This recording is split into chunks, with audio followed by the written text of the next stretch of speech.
Alright, this is the first vlog, I guess you would put it, and it's July 7th, and it's a Sunday. His creatinine level is 7. This is the second transplant. He's had this transplant for 11 years, 11 and a half, 11 years and 9 months. His anniversary date for his transplant is October 31st. So the story behind that was I thought it was a Halloween joke when he first got it. So I made the transplant lady hang up and call me back. Yeah, silly me, huh? So his kidney is in rejection right now. The only reason why I'm able to start the vlog now and thought about starting the vlog is that maybe they have people out there like us that have went through this and think that you're alone. You're not alone. I always thought I was alone in it, but you're not alone. You're going to go through the process. You're going to have your ups. You're going to have your downs. The only reason why I'm able to do it now is I've got past the point where I don't cry as much about it and I don't grieve it as a loss. He's going to start the EPO shots Monday, Wednesdays, and Fridays starting this next week coming up. And excuse me.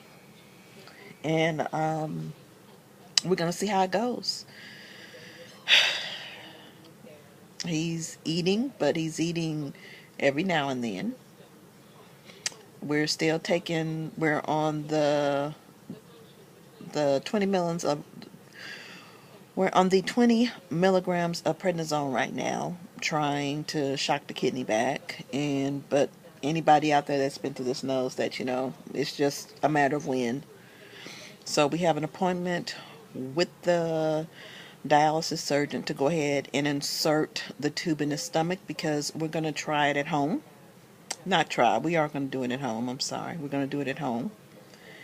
And he'll be hooked up for 8 hours at night and unhook himself and then go to work. So this is the first week of this, so let's see what we have planned. And also we have to have weekly labs now, also to see where his levels are and to see. But we went to the doctor last week, and if it had been any other person, and I'm going to show you guys what he looks like, but if he had been any other person, they would have put him in the hospital and started dialysis. If you look at him, he doesn't look like he's sick. You would have no idea how sick he is. He first came down with the disease 20 years ago. The first transplant he had was from his dad, and that was in 94, I believe, and that one failed immediately. They had him on the cyclosporin, all that other good stuff, so none of that worked. So he was on dialysis, and that was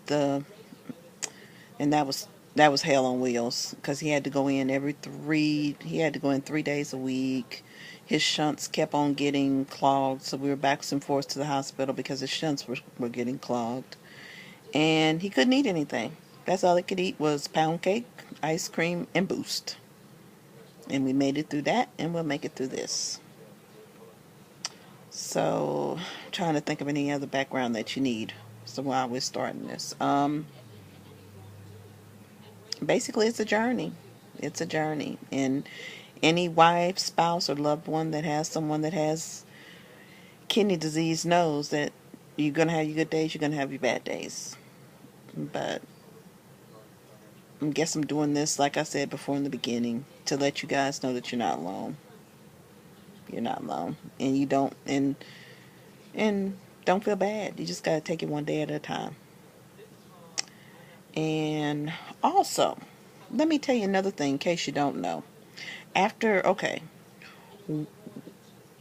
Once your loved one gets a transplant, and if they don't have insurance and they have Medicare per se, okay, and they happen to be a young age, because we are young, well, mid-age now, but back then, well, 11 years ago, he was in his late 30s or so.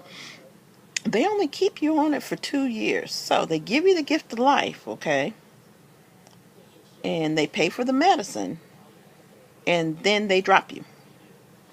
So we have been paying out of pocket $2,000 a month to pay for his prograph. And wait a minute, right before y'all get on saying, well, I tell you what, he could have had a program he qualified for, tried all that.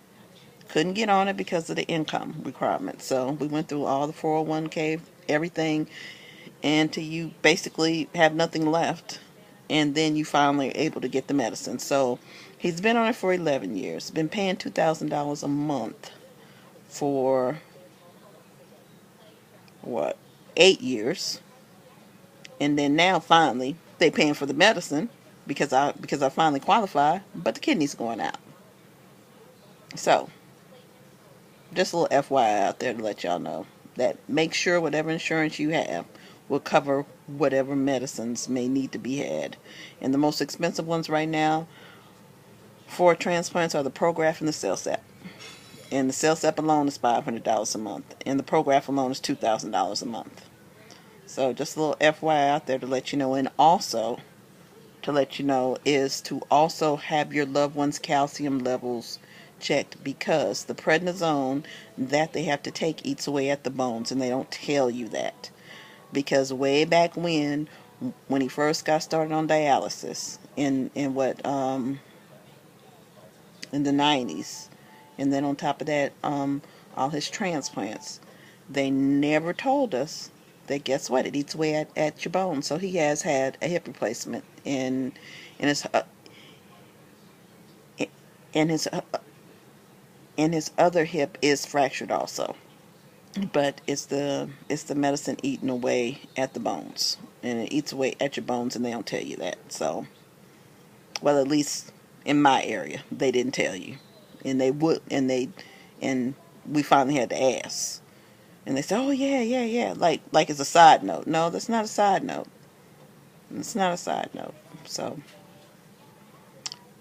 day one of the new adventure. I'll holler at y'all later. Peace. Ooh, excuse my nails, y'all, but I'm going through some things. Peace.